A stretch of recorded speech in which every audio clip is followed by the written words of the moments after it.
How to invest in JP Morgan Chase. Hey guys, welcome back to another episode. In this video, I'm going to show you the ways to invest in JP Morgan Chase. So for that case, you just have to follow the steps. First of all, go ahead and open up a browser, type in chase.com/personal investments, the ways to invest. And next, it's going to take you to this page. Go ahead and sign in into your account.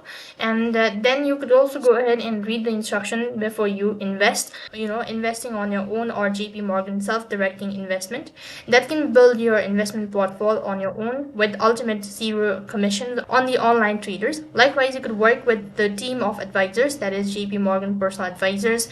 And the other is you can work one-on-one with the advisor JP Morgan's private client advisor as well.